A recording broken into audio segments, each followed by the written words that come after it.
Hello, hello. How are we doing? If you hop on and join me, say hello. For those of you that don't know me, we've got many new people in the group now, so welcome. Gorgeous to have you here. I'm Holly. I'm the founder of the Medicine Woman Collective. And I thought it was about time that we brought back some regular live events in here. So bear with me 2 seconds while I get the video up. Oh, what am I doing? Check I'm live in the right place, which I am. I'm just going to tag everyone.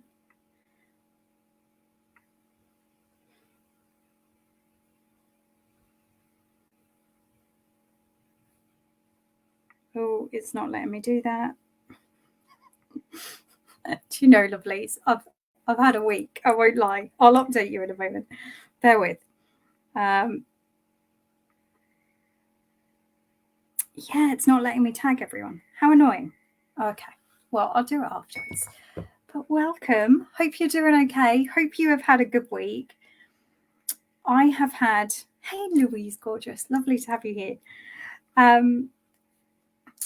Yeah, I've had a bit of a week. I won't lie. So it started off with like a reaction to medication at the beginning of the week. My son then broke his finger and we ended up at A&E on Monday night for like 4 hours. And bless him, he's okay. He's fine. Luckily, all fine. And then we've just had no end of like system issues this week. So how are you doing? How's your week been? Are you having a good one? Lovely to see my happy, shiny face. Thank you, lovely. I hope you've had a better week. I say that. I've had so many beautiful things this week as well. This week we have started the somatic artwork course, which is super exciting. I'm really pleased to be doing that. I've just come off a gorgeous call with our insights to awakening, our meditation teacher training, where we've been looking at Taoism. But before we go into today, I thought I would pull us a card to get the inspiration flowing and see what wants to drop through for us today. Oh, well, yeah, that's life, Louise, right? Some days it goes well, some days it doesn't. So, kind of leads us on to the topic that I'll be talking to you about today.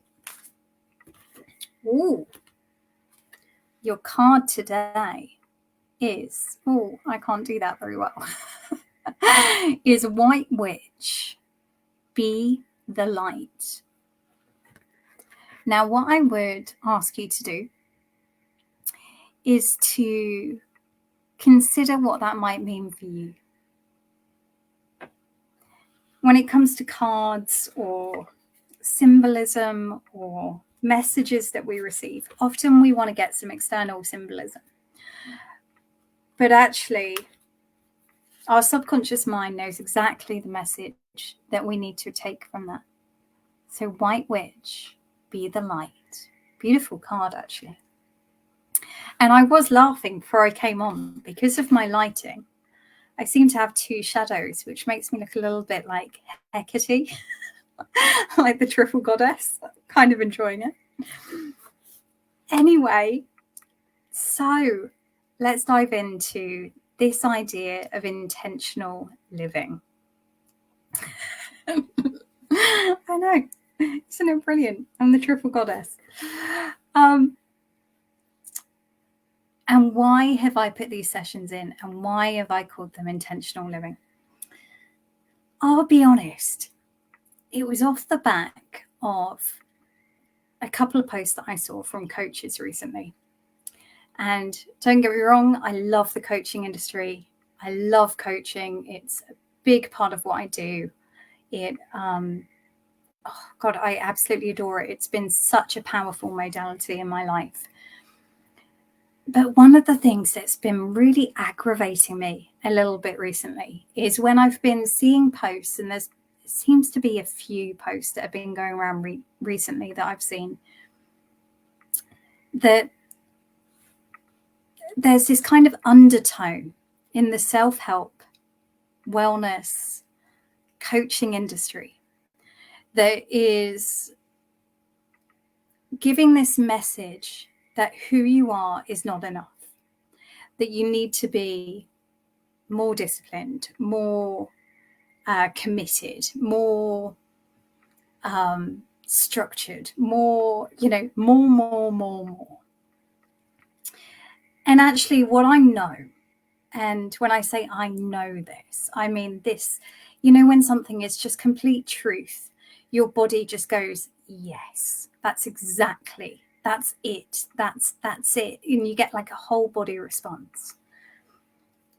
So one of the things that I know deep down in my soul is actually we get the most satisfaction, the most fulfillment, the most enjoyment from this life when we stop trying to be that which we're not, when we start being truly authentic to who we are, when we start living from this place of actually who I am is enough.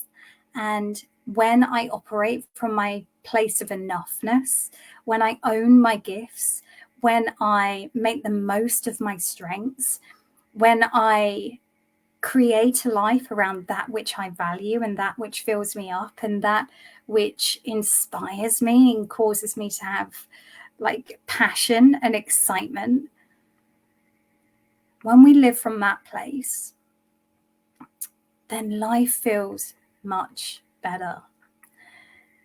But the problem is we live in a world that tells us that, from a young age, we're taught we need to be good at everything. Our emotions aren't welcome. We need to adapt ourselves according to other people. And so we end up living this kind of inauthentic life, this inauthentic way of being. And so what I hope to bring you in these sessions is an opportunity for you to tap into what is it that makes you truly you? What is it that truly lights you up? And how can you bring more of that into your life? How can you allow space for more of that? How can you accept more of that? How can you enjoy more of that instead of trying to be something you're not? If we think about nature, an oak tree doesn't try to be a beech tree. A lily doesn't try to be a rose. They're all beautiful in their own right. And it's the fact that we are all beautiful in our own right. We all have something amazing to offer this world.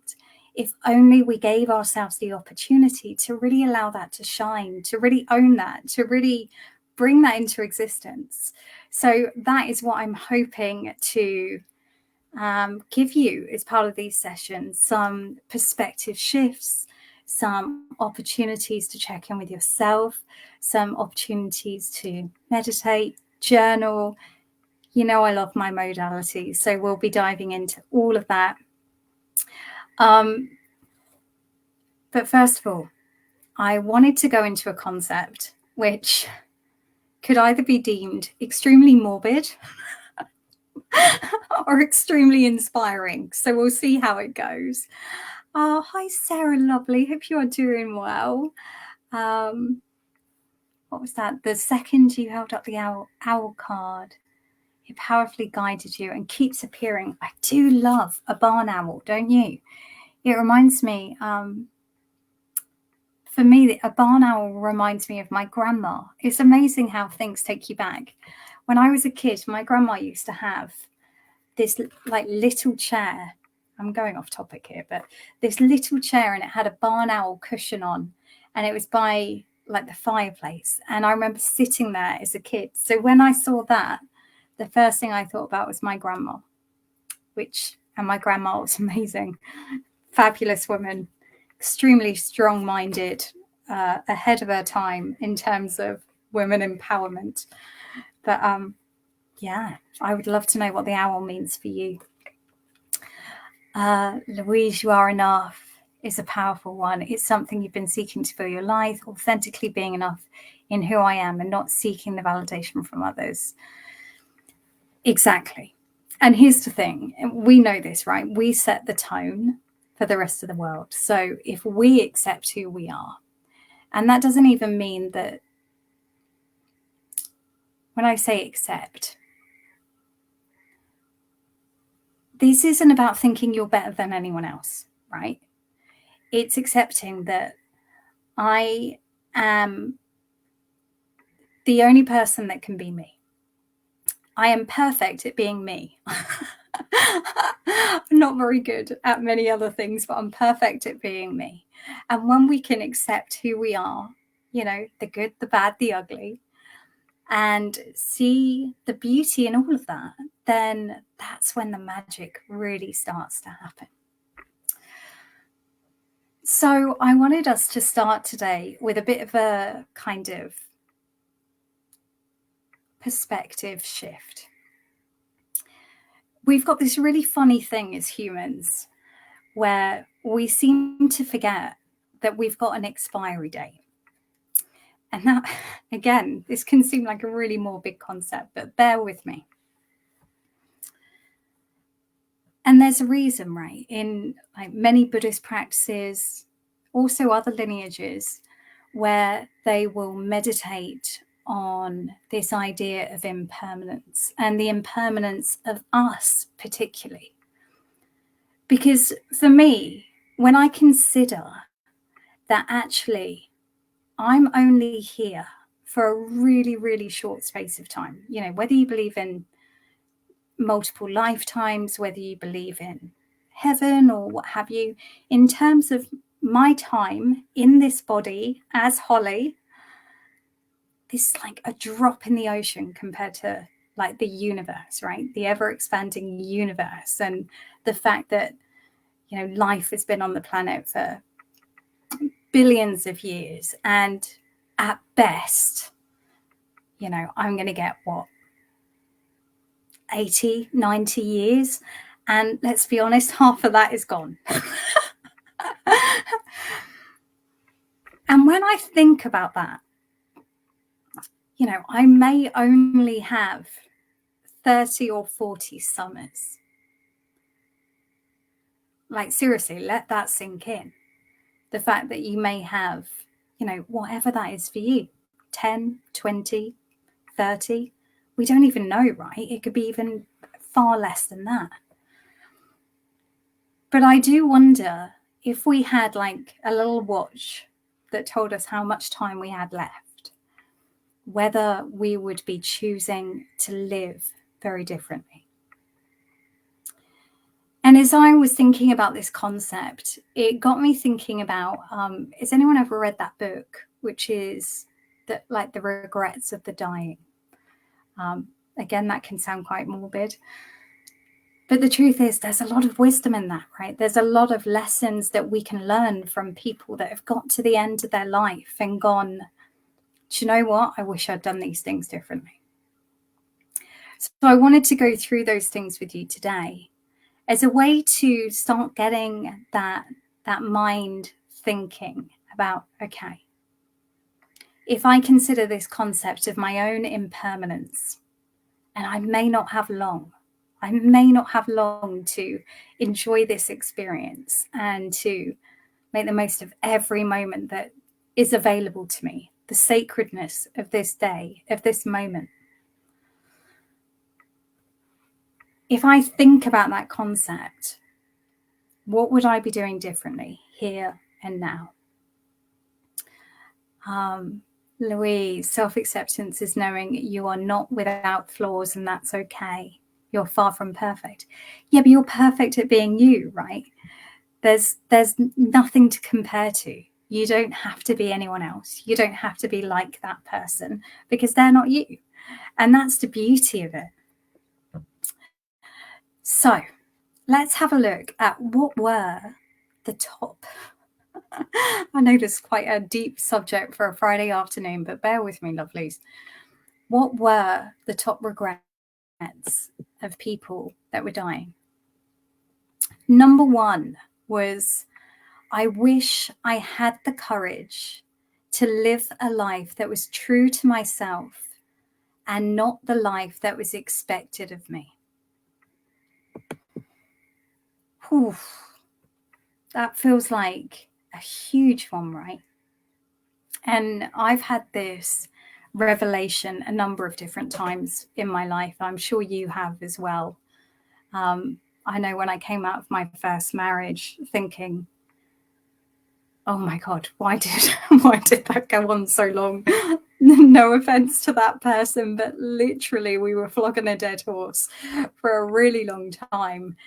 And we would have saved ourselves so much pain had we just accepted that it wasn't right, and that actually we didn't have to worry about,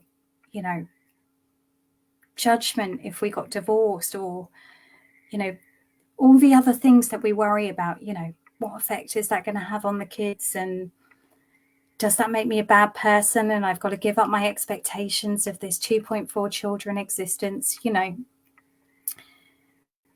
When I look back at that time, I think, oh my God, bless that version of Holly that felt like she had to live up to all those expectations rather than just accept the situation as it was.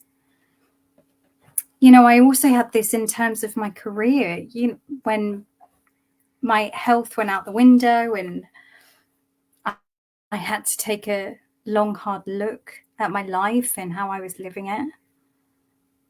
I realized much of my career was about me trying to prove myself, trying to see myself as worthy, or get some kind of validation, or I also went through a stage while I was in my career of collecting certificates. I did that course and then that degree and then that master's, and it was all that kind of external wanting to be validated. But this is something we can forget so easily, right?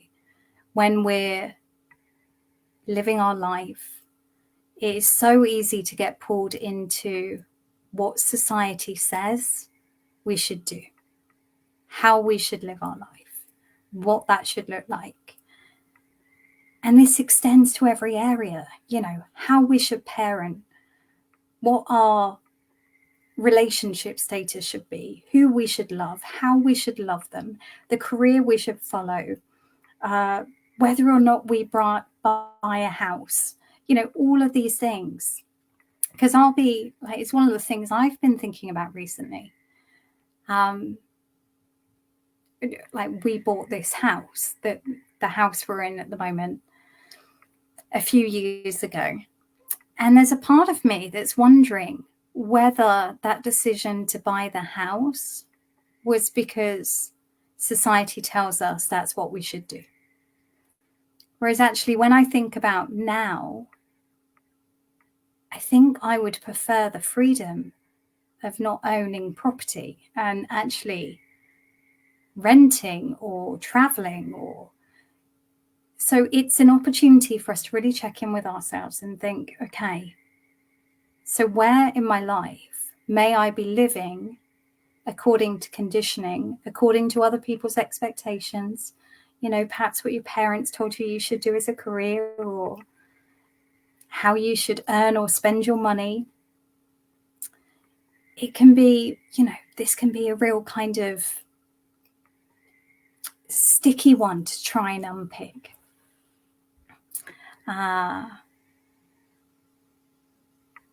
Yes. Yeah, Louise, I hear you completely. So number 2, I find this one interesting. Number 2, regrets of the dying, was, I wish I hadn't worked so hard. And, from a young age, it's what we're taught, right? Work hard, earn your money. And again, for me, this was a real insight I had after my health went out the window. I realized just how much that mentality that we foster in society to work hard, get a career, work yourself to the bone. Then if you're lucky, you retire at 67, is it now? And then you may have a few years to enjoy yourself if your health doesn't pack up or, what have you. What I would say, though, is if you can do something you love, then I genuinely believe that saying of you never work a day in your life. I'll give you an example. This week, I have the work that I have been doing involved talking to amazing people, running workshops where we've done things like shamanic journeys, meditations. What else have I done this week?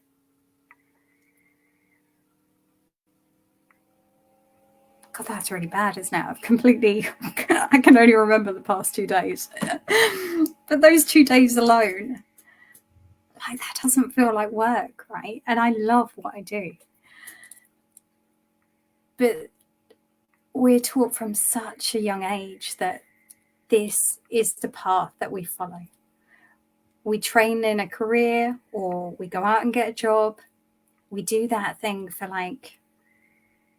60 years, no, 50 years, my maths. And then that's it. That's our life. No, I don't know about you, but, when my health went out the window, it was a really good wake-up call for me to go, I'm not doing this anymore. Life is way too short, way too short. We may not know how much time we've got left. So are you doing something that absolutely inspires you? And, even if you're not, are you putting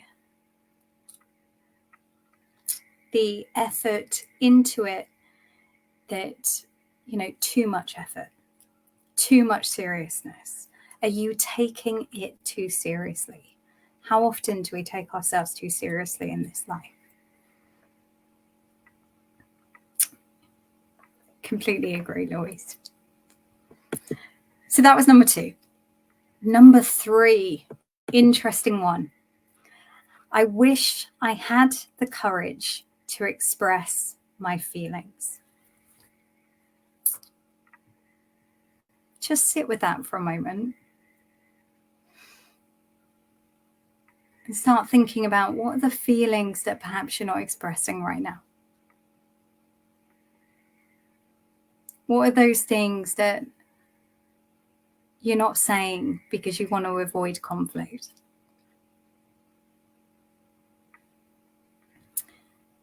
Now, I learned the hard way that avoiding conflict, people-pleasing tendencies trip you up big time.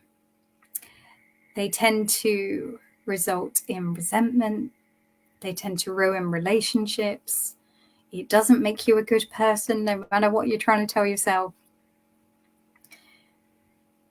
So if you had the courage to express exactly what you're feeling right now, not from a place of, trying to hurt anyone or blame anyone or any of that, but from a place of actually being brave enough to admit that you're not just this one-dimensional thing. What conversations might you be having right now?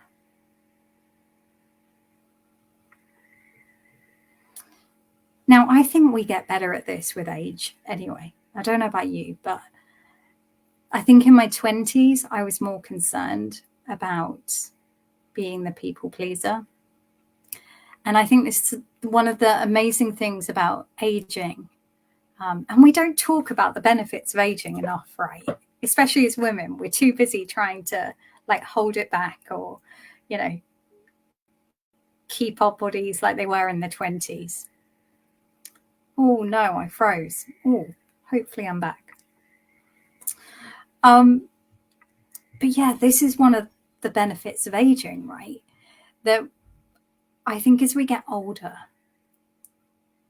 and I've certainly experienced and I've certainly seen with people that I know, we as women are more likely to let those people-pleasing tendencies slip away. Maybe for some people that's easier than others, but I've certainly found with aging, I have, I was going to say I've cared less and less, but that's probably the wrong way of putting it. But you have more self-assurance, that kind of, this is how I feel. But a contemplation for you today. What are the things you're currently not expressing?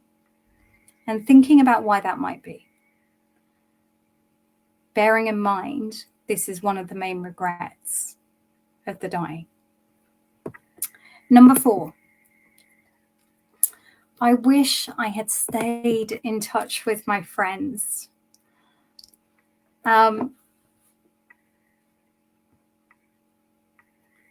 thing is with friendships, it can be so hard, right? When you're working or you've got a business and you're looking after children, or or you might be looking after pets or family members or caring for parents. It can be so easy to let those friendships slip away, to let those friendships to not give them the value that they deserve, to not put the time, effort, and energy into those things. But what I would also say is thinking about what is the friendships? Are those friendships the ones that lift you up? Now, there's a couple of things that I tend to find that are in common with all of my friends, and this is aligned to my values. But obviously, your friendships need to be aligned to yours. But there's 2 things that I really value in friends.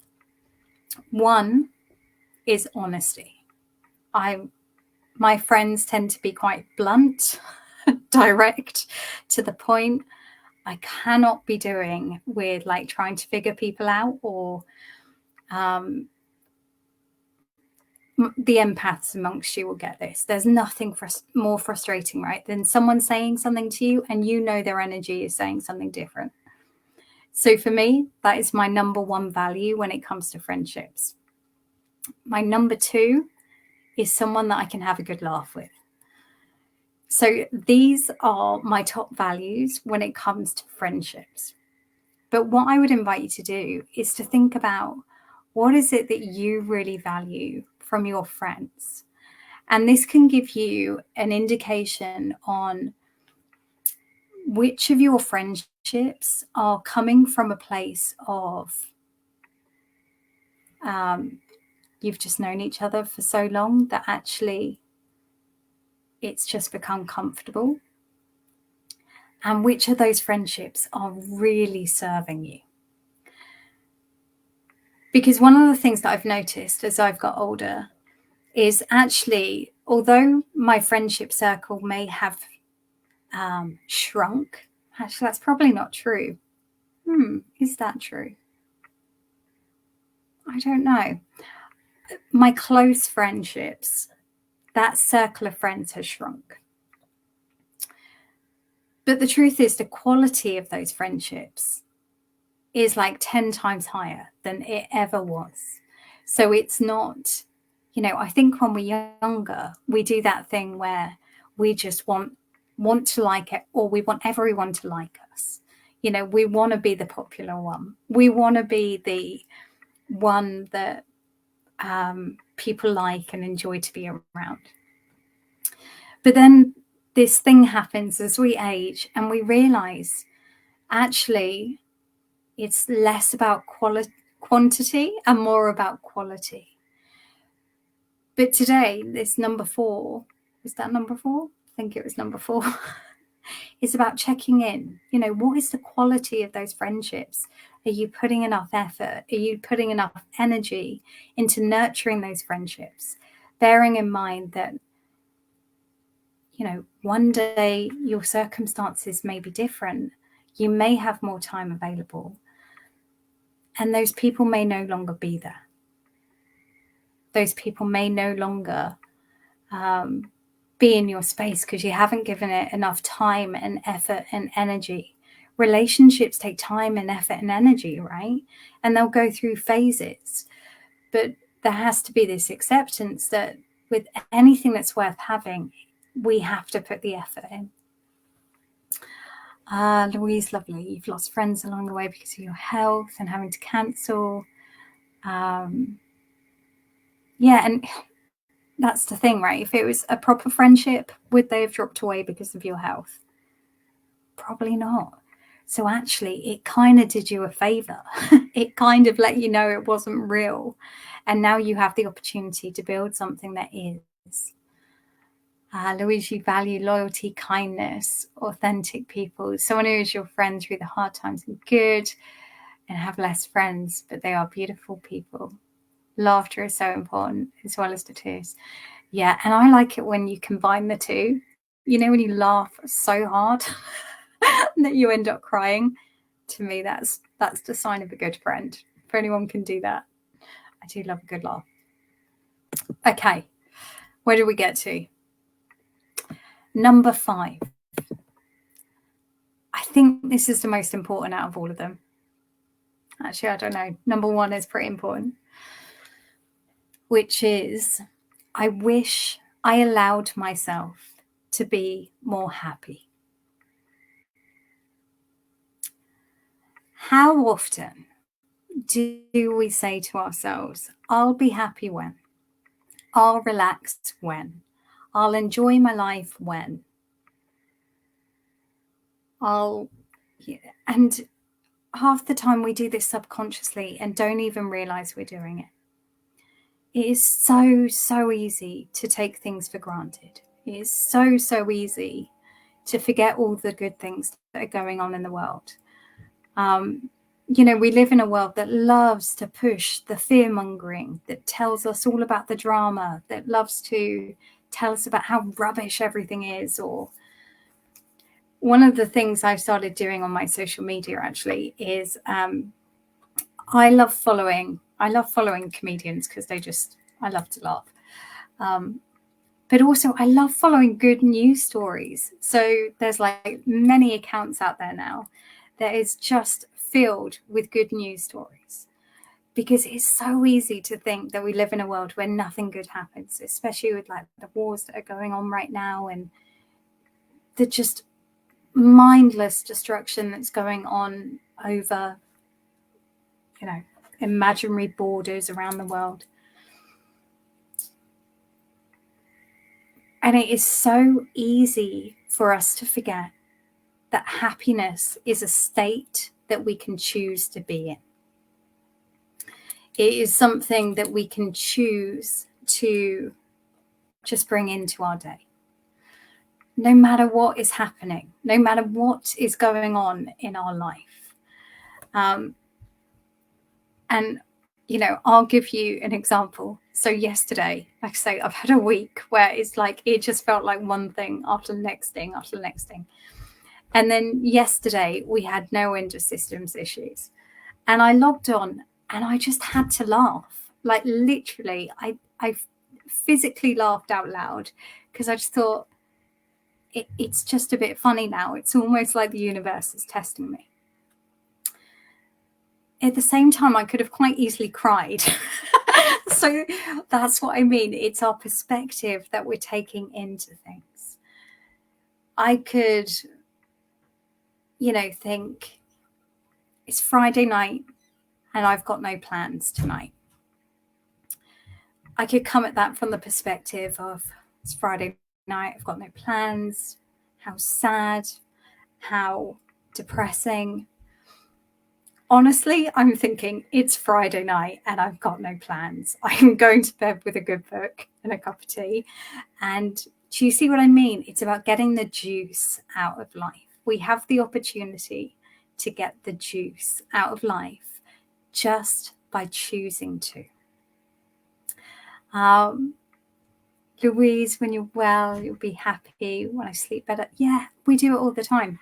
And I'll tell you this week, Louise, because I'm on some medication at the moment, and this medication is making me feel pretty rotten.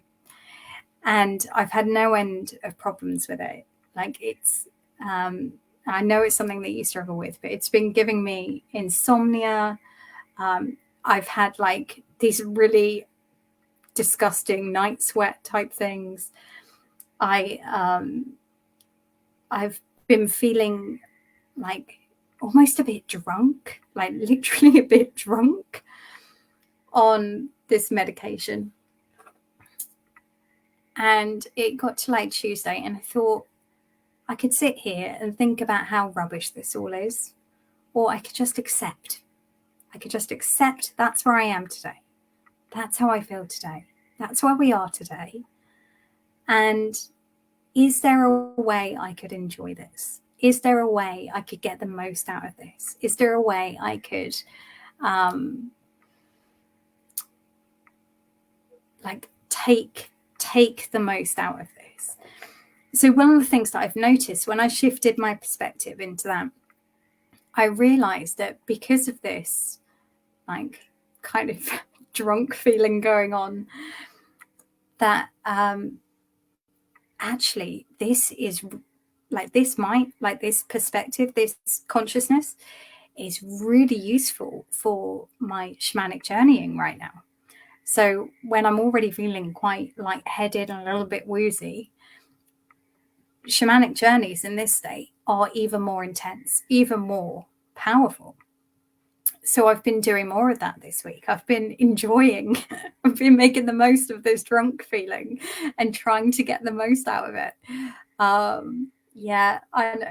Well, but so what I'm saying is we've always got an opportunity, right? We've always got an opportunity to take the most out of something, or to sit and dwell on it, to feel rubbish about it, to feel terrible about it. Or we can go, where's the opportunity here? What can I gain from this? What is this going to give me? Louise, you hide your suffering so well, so I would never have known that you've been struggling because you look so happy. But to me, lovely, they're not interlinked. You know, my health can be bad, but I can still choose to be happy. There's no correlation there. At the same time, there's going to be times when it feels tough, and I give myself the time and the space to feel that, but I'm not going to stay there. I can feel that and move on. So this is what I mean about taking back your power, taking back that intentional living. When you take full responsibility for your state of being, for the way that you feel, for what you want to experience in this lifetime, then actually it doesn't matter. You know, I want to enjoy this lifetime. So ill or not, I'm going to enjoy it. If life's difficult or not, I'm going to enjoy it. Because it goes so quick. We haven't got long. And I know for some of you that might seem like a really depressing subject. But what I invite you to think about is, can you think about that idea of impermanence as a way to bring you back to what actually matters? What do you actually care about? What do you actually value? What, you know, if you were looking back, you know, say you're at the end and you look back over your life, what are the things that you hope that you really experienced or really prioritized or really went after or allowed yourself to do or gave yourself permission to do? What are those things? So as you go into that weekend, this weekend, that's why I want to invite you to think about this idea of impermanence, that we're not here forever, that this life is precious and it's short. And one day, that will be the last day. So are you living now how you would hope to be if you look back. Does that make sense? Sarah, you think my energy is so strong. The energy is strong this week. It's vivid, helping dreams, and amazing past live meditation yesterday. Oh, fabulous. Yeah, well, we're in Vata season. From an Ayurvedic lens, we're in Vata season, so air and ether are highest at the moment. This is the time when our energy is more up here, and we're more likely to feel spiritual. We're more likely to be connected into that spiritual side of us, but also our creativity, our imagination. We're likely to have thought, ideas and thoughts coming round. So it can be, I love this time of year. I love that energy, but yeah, it can get a bit overwhelming at times.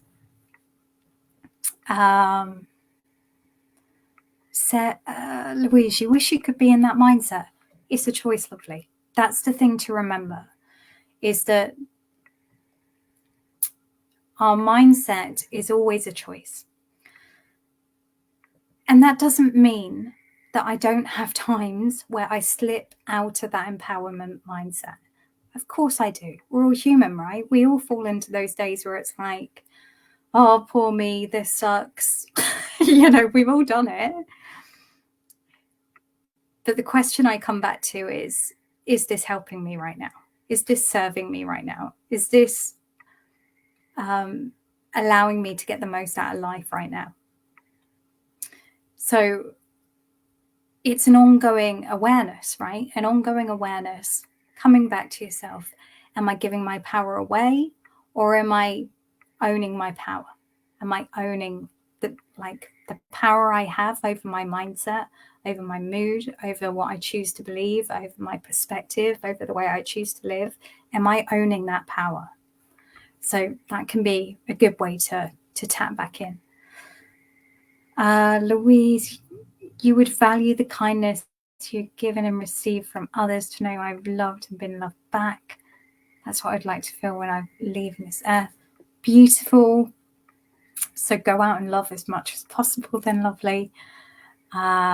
Sarah Voss, very interesting. Yeah, absolutely. We all feel sorry for yourself sometimes, and that's okay. Yeah, and here's the thing. Just on that comment, Lou, what I find is that energy of kicking myself up the backside often doesn't work if I'm feeling sorry for myself. So, because it's just more self-loathing, right? It's saying that where I am is not enough, or who I am is not enough. So what I tend to think is, how can I shift my perspective, rather than, like, say, that energy of kicking myself up the backside is a little bit self-loathing. Like, I should be better. I should be happier. I should, all the shoulds. We should all over ourselves. If we can, if we find ourselves in that kind of feeling sorry for ourselves, feeling a bit victim-y, then I tend to ask, how can I take my power back? How can I take my power back? Because self-loathing breeds more self-loathing. And this is exactly what I was talking about at the beginning, in terms of one of my biggest frustrations with the coaching industry right now is a lot of the messaging seems to be sending that message to people. Like, you should be more disciplined. You should be better. You should. And a lot of shoulds. And actually, I don't think it's helpful. The same with the self-help industry or the fitness industry. A lot of it comes from a place of who you are is not enough. And actually, I disagree. And what I know from my experience, the experience of working with clients, the experience of working with so many amazing women, is actually, it's when we come from that place of actually who I am is enough already, that we tend to find our habits improve. The way we look after ourselves improves. The things that we go after improves.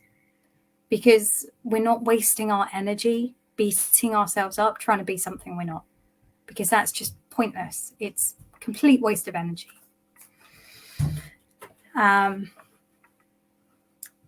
Exactly. How can you empower yourself? Because that's what we want, right? We want that energy of, I've got this, being your own cheerleader. I've got this, even when it feels tough. Okay, cool. So I am going to leave this concept with you. But what I would invite you to do this week is to really start thinking about this, and it may sound morbid, but if you found out you literally had 5 years, how would you be living differently from today? What are the things that you would be saying yes to? What are the things that you would just think, I don't have time for that. I am not wasting my energy on it. I'm not engaging in that. What are those things? And what are the things that you would be appreciating a little bit more, taking more time for? And I'll give you another example of something that's in the forefront of my mind at the moment. So both my girls, my girls are 17 and 18. And next year, my eldest is thinking about going to uni. My middle one is thinking about going traveling around the world. And I'm already thinking, oh my God, I've only got a few months of like my babies being here. And I want to cherish every single moment, even if it's the arguments, even if it's the, teenage hormones, or, I want to get as much juice out of this period as possible. I want to be really present, really here, and experience it all while I can, because I haven't got much time left. My babies are growing up, and before I know it, I'm not quite an empty nester because I've still got my youngest, but that feeling. So there is something really beautiful about understanding there's an expiry date on things, whether that's our life, whether that's the time with our children, whether that's, the time that we have with our partners or our friends, or what we want to do in terms of the impact in this world and the people we want to help. Or, I had a big thing around this in my business quite early on. I thought, I could sit here worrying about what people were going to say, if they were going to judge me, or I could just get over myself, get out there and start sharing and hopefully help people along the way. And we all have those moments, right? But can we make them more conscious? Can we build them into our week? Can we bring in those perspective shifts so that we can start the week from the mindset of, this is sacred. Being alive is sacred. And we have, I almost want to say, a responsibility to enjoy it to its utmost, get the most out of it, and not fall into low-level ways of thinking. So I will love you and leave you. I hope you have the most beautiful weekend. I hope you have fun thinking about this. And don't just think about it, Can you enjoy this weekend as if it was going to be your last? Can you bring that energy into your Monday morning? Can you take that into the rest of the week? And if you had that mindset, what would you be doing differently right now? What things might you be signing up to?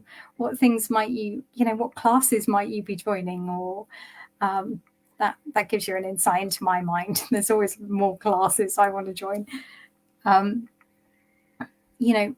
Even things like when you're eating, can you absolutely be present with that and enjoy every mouthful and notice how amazing that food tastes? So lovelies, it's been gorgeous to see you. I will see you next week. We will be continuing the theme of really taking that conscious mindset into how we live and looking at different ways that we can do this. Next week, we're going to be looking at this idea of values, because our values can tell us a lot about how we can get the most out of our life. And again, this comes down to the idea that when we operate in alignment with who we are from a place of complete authenticity, when we own that and accept that and live accordingly, then we are more likely to find satisfaction, contentment, happiness, that feeling of purpose and passion in this world. So I hope you can join me for that. Otherwise, I will see you soon. Reach out if you need anything. And I would love to hear, for those of you watching on replay, what comes through for you as you think about this. What are you going to be doing differently with this mindset? Take care of yourselves, lovelies. I will see you soon.